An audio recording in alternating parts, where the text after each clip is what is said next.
as always, Ted, kick us off. Who is your winner of the week?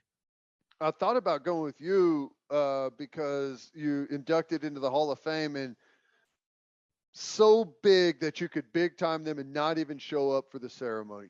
My God. parent, my parents went. My parents went. So Ah, the scheduling, a little scheduling conflict. miscommunication Yeah. and a scheduling conflict. Dang it. Prior commitment Right. that Well, involved me carving up some powder, bruh. that's awesome. Uh, I'm going with Zac Taylor with the Bengals. Locked up, a contract extension didn't take them long at all.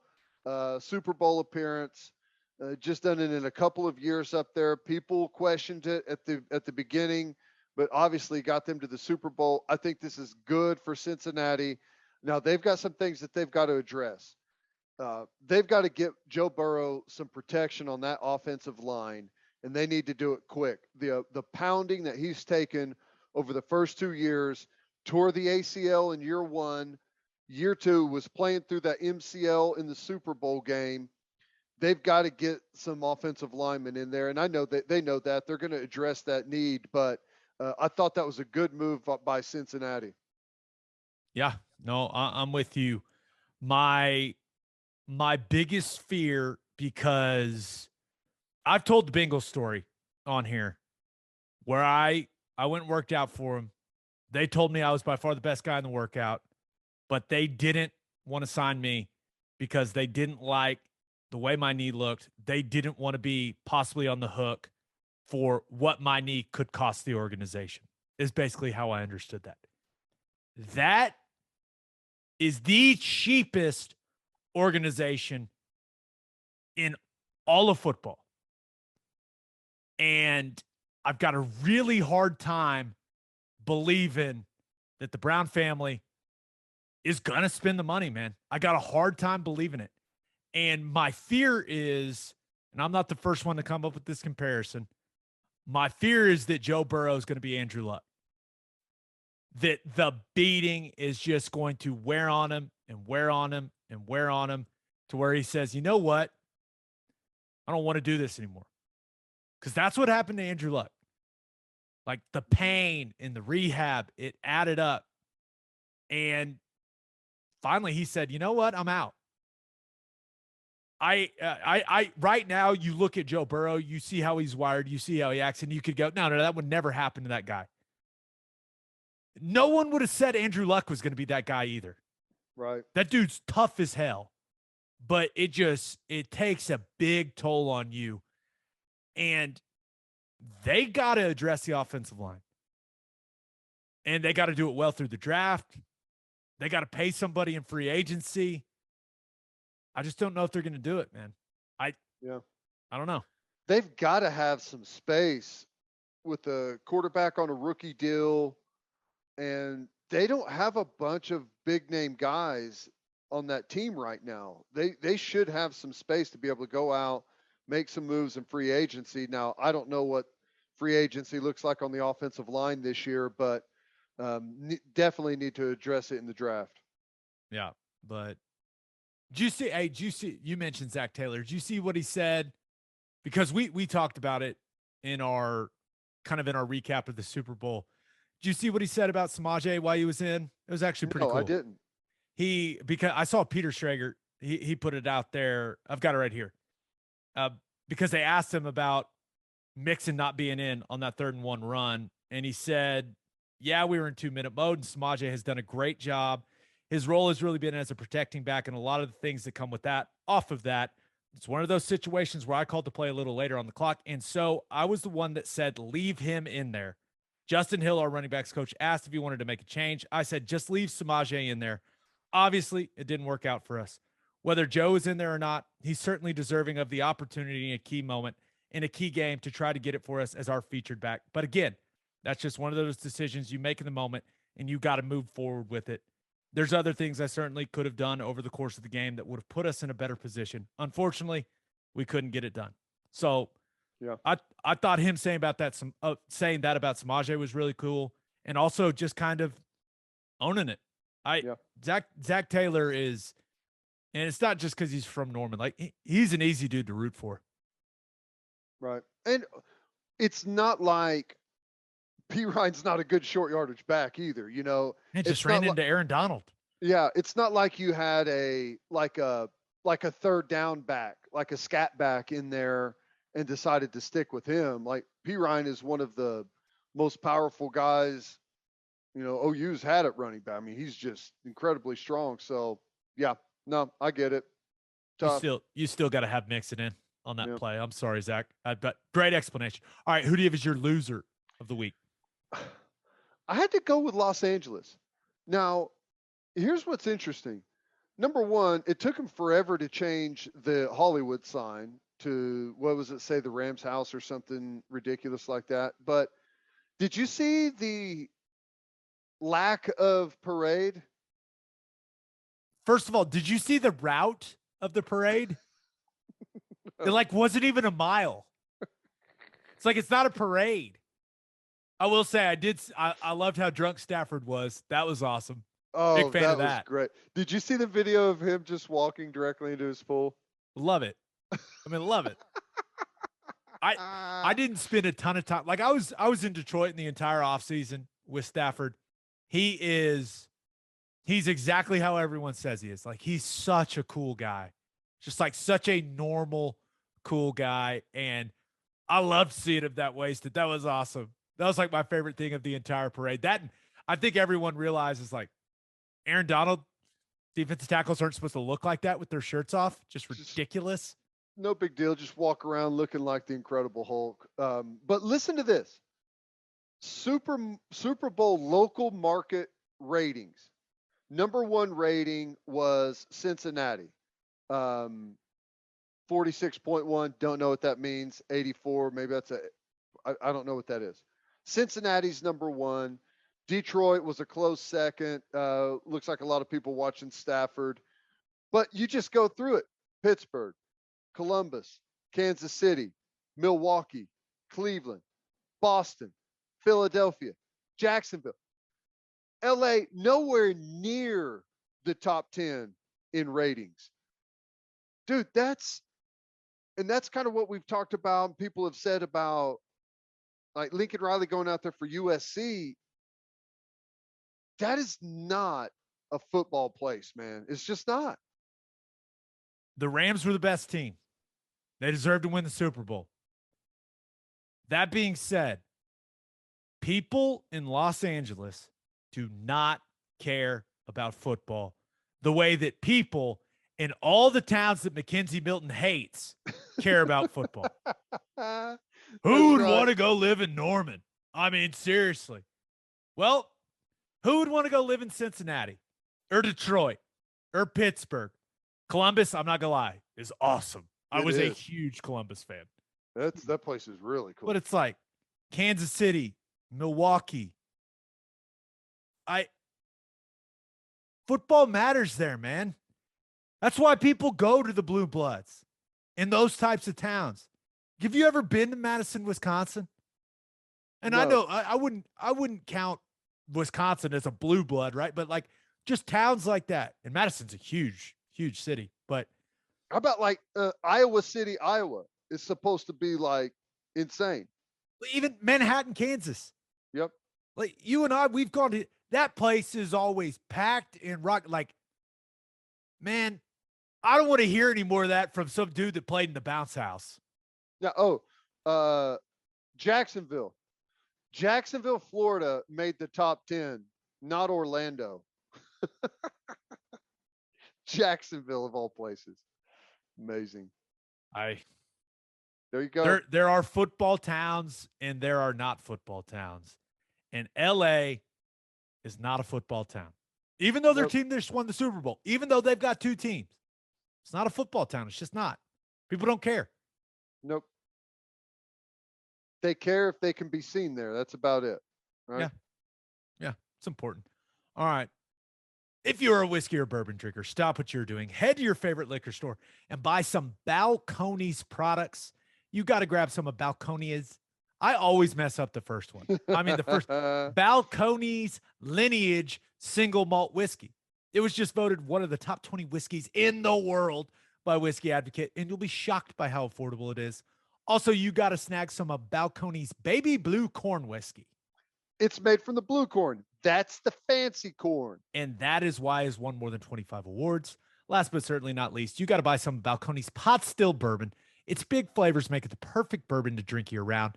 In 2012, Balcones Single Malt won the Best in Glass competition, beating brands like Johnny Walker and Macallan, became the first American distillery to win the competition. This stuff is the real deal, people. If you love great whiskey and bourbon at a great price, then Balcones products are the only way to go. The whiskey may be made in Texas, but the owners, yes, are from Oklahoma.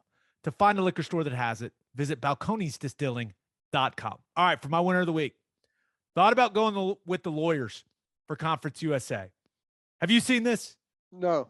Okay, you're going to love this because those lawyers for the Conference USA, they are going to be racking up billable hours. I mean, it's going to be an unbelievable time for these people. Conference USA announced their 2022 conference schedule. That included Marshall, Old Dominion, and Southern Miss. The only problem with that is that all three of those schools announced that they are leaving Conference USA for the Sun Belt this summer. So, and Conference USA came out and said they will do everything legally possible to make sure those schools don't go anywhere.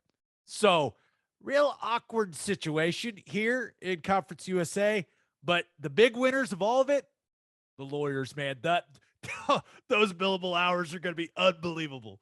$400 an hour or so, maybe a little higher, just racking it up. Cha-ching, cha-ching, cha-ching. Let's go. Yeah, I also thought about going with Josh Giddey as my winner of the week. Thunder just lost to the Spurs, but our man Giddey, another triple-double. 17, 10, and 10 against the Spurs for Giddey. He had a triple-double against the Knicks on Monday night, which made him one of 4 players ever to record a triple-double in his first game at Madison Square Garden. 2 of the other guys people may know. So one is Chuck Person, who's a really good player, right? Mm-hmm. I think he was Rookie of the Year. And the other 2 guys, Wilt and Magic.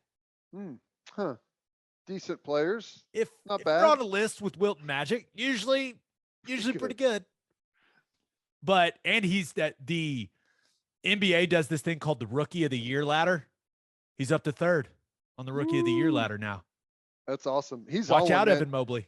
I was looking at his stats, and if you eliminate like the first 15 games of the year, his stats are like, especially like the last 15 games or so, he's been on it. He's playing really, really good. It's like he's getting more comfortable. He's getting more confident. He's getting better. Yes. Oh, his hair's still incredible. His hair's getting longer. Gosh, fix that hair, Giddey. Oh, yeah. It's not weird, I promise, people. It's fine. I'm so excited about Giddey. Now SGA just needs to come back. I know they'll probably win more games than people want him to win, but it's okay. We need those 2 playing together. Don't give me that look. I saw that look you gave me. Don't give me that look. Build the chemistry for the future, man. Come on. Don't rush him back. Oh, come on. You are just – don't put him on the shelf, Presty. Don't do it. But, okay, my winner of the week, though, Formula One. Yeah. Formula One fans, because Netflix has announced that season 4 of Formula One Drive to Survive is coming on March 11th. Ted, my anniversary is March 10th. I will be heading to vacation on March 11th. If it comes out at 12, I'm gonna watch the whole stay up and watch it, but I'm probably gonna download it and watch it on the plane. Yeah, that's what I don't know if there's a better vacation than sitting back, grabbing a couple of beverages and watching a season of Formula One. Have you watched any of it? I watched some 2 summers ago. I think, was it the first season? I don't know. I watched a couple of episodes of one of the seasons. Yeah. I need to get back into it. The drama of the battle. And I already know what happens, right? Verstappen won in a very controversial way, right? Comes down to the last race. But being able to watch the behind the scenes drama of that whole battle like play out between Lewis Hamilton and Max Verstappen, I can't wait. It's going to be awesome. It's going to be incredible television. I cannot wait. Here's my only beef. Ooh. And maybe it's not really a beef. Maybe there's no problem with it, but it's almost as if there's no one else even on the track except for Hamilton and Verstappen. Don't they finish first and second in every single race pretty much? They do. They kind of did. Yeah, if they didn't crash. But McLaren had a 1-2 last season. That'll be a fun episode, dude. That'll be a fun episode. But I think you'll be happy to know they changed a lot of the rules that is supposed to create some more parity in the sport, Ted. So we'll dive into those on another episode, right? We don't want to get too into the Formula One weeds. No. Good stuff though. When that drops, I'll check it out. I'll watch that season. I'm going to hold you to that. Okay. I'm going to hold you to it. All right. For my loser of the week, thought about going, I don't know how much Olympics you guys are watching, but thought about going with the U.S. men's hockey team. What the hell was that? Number 1 seed, you lose to Slovakia in the quarters? Can't do it. Slovakia? First of all, you give up a game tying goal in the final minute of regulation. I'm up watching it. I'm like, oh, this is fun. I like watching hockey. You break my heart with that. And then it goes to a shootout and you lose to Slovakia? What are we doing? I know it's not NHL, guys. I don't care. We can't lose to Slovakia in anything. No, should never lose to Slovakia in anything. Not with the resources, not with the training. Come on, man. That was frustrating. I was very slow to get into the Olympics at first, but I've been gaining some steam. Been watching more and more. Do you want to say anything about the 15-year-old Russian figure skater, the girl that failed for the PEDs, but they're still letting her compete? Do you care? I don't know enough about the story. I don't either, but it sounds like this is an assumption. Okay. She's a 15-year-old Russian star figure skater. I'm guessing some Russian adult said, hey, you're taking this drug. Now, she said that she mistakenly took some of her grandfather's heart medicine. How do you do that? I don't know. But do you really, especially when you're 15, That's what I'm saying.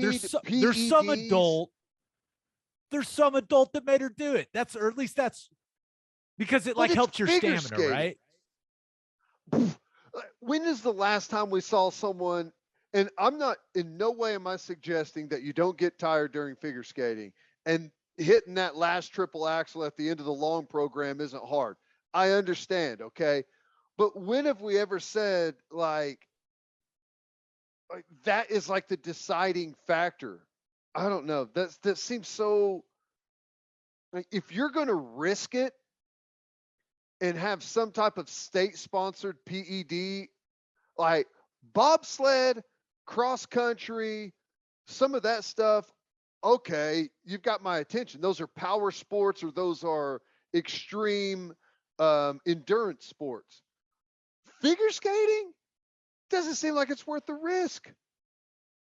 I'm going out on a limb. I have never gone through a short program or long program of figure skating. I'm guessing it's really tiring, more tiring than you think. I know you're on skates. I know it is, but come on. PEDs. She's 15. Someone made her do it. I'm sticking to that. Well, I agree with that 100%. Now, here's the other part of it. I'm not totally convinced that she did it willingly or knew about it or whatever. But here's the thing, man. It's the Olympics. It doesn't matter.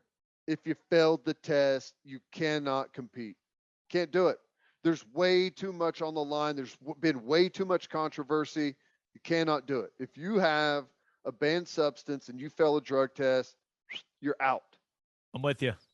I I know it may not be fair to the 15-year-old, especially if someone forced her to do it. Well, it's more fair to a 15-year-old than it is like a 25-year-old that's going to be too old to compete again. And that's what I'm saying. But also think of those sports, winning a gold medal and what that means for endorsement money. That's massive. So if you're going to let someone that, let's call it how we see it, someone that cheated win that gold medal instead, doesn't seem right, even though she's 15. I don't know. Okay, but my loser of the week, I love him. I loved what he did at OU. I love watching him play. But the Kyler Murray thing has gotten weird. It has gotten weird. So remember, he scrubbed his social media of any sign of the Arizona Cardinals. Some people thought, hey, maybe it had to do with his contract. Maybe he wasn't happy about all the criticism he got for the playoff loss where he did not play well. Let's just call it how we see it. But he puts a statement out, and it's a Notes app statement. It's very large font, which I appreciated. You know, as I get older, it's easy to read. Thank you, Kyler. But there's a part in there where he says, quote, "All of this nonsense is not what I'm about. Never has been, never will be." Once again, he's a hell of a player. But didn't he start this whole thing? The nonsense? Is it the nonsense a result of him or his people or whatever scrubbing social media? I don't understand. Help me understand. Like, what if you're going to issue a statement, have that statement have some teeth, man. Well, the statement was a whole bunch of nothing. I was so confused, man. And the other part is, like, he mentions that he does it, he plays for the love of the game. But, like, and I could be wrong on this, but I felt like this whole thing is probably like contract, related to some degree as well, right? I mean, extension talk or something. I don't know if he's even up for it yet, but I thought it was a weird statement, especially, and you're right, considering that he kind of got the ball in motion here. Yeah, I thought it was weird. I thought that was weird. And then I saw the Marquise Brown rumor. Hollywood. And I want to point out, I just want to say, I don't believe this, but the rumor is out there and it was all over Twitter. We all saw it. So Marquise Brown, he wiped his social media pages of all the traces of the Baltimore Ravens. Now there's still some stuff of Lamar Jackson on there, but like all of the pictures of him playing in a Ravens uniform, gone. And a guy on Twitter with a handle @BandDrew reported that Hollywood is considering retiring to pursue a career in gaming, and said that he's put a lot of time into building a Twitch following and is looking to parlay that success into a career. And then a guy named CJ Golson, once again, I don't believe any of this, but it's out there. A guy named CJ Golson on Twitter confirmed it, saying Hollywood thinks it's better for his future health. That's hard to argue with, but also said there's higher earning potential. I feel so stupid bringing it up. There's no way this is true, right? There's no way. I guess I can't say there's no way that it's true. I mean, maybe. I don't know enough about how good of a gamer he is, or, like how much he makes on Twitch, how many followers he has on Twitch. But here's the thing. People follow him on Twitch to watch him play video games. Why? Because he plays for the Ravens in the NFL. That's why they follow him. I'm sure he's a good gamer. I'm not saying that he's not, but that's how he got his following. So if you step away from that, it's probably going to hurt your gaming situation. Unless he's that good, and I don't know, maybe he is. I'm not proud to say this. Once I saw this, once again, don't believe it. I don't believe it. I went and looked up, like, Twitch streamer earnings, went down a rabbit hole. So I guess the Ninja guy, the really famous gamer, he apparently left Twitch for a company called Mixer. And reportedly, some of the people that did that, I'm talking like $30 million deal. Like we're talking a year. No, I think total. Oh. But I looked up the Twitch stuff because Twitch earnings, they got leaked. Ooh. The earnings between August 2019 and October 2021. So essentially 2 years. Highest earner. I had to tell you this because it's too good. So the second highest earner is a guy named XQC. And in that 2 year window, 8.4 million. Woo. Twitch earnings. Number one, and this is, I couldn't stop chuckling at this. Number one earner in that 2 year window, a group known as Critical Role. They are voice actors that play Dungeons and Dragons on Twitch. $9.6 million earned in that window. Wow. What are we doing, man? I don't know. Do you know who Mr. Beast is? I've heard. I don't know a lot about video games. Like, this is the most I've ever looked into it. Mr. Beast is, my son watches some of his stuff, I think. I think he's a gamer, but he also has like a YouTube page. I think he makes like $50 million a year or something crazy like that.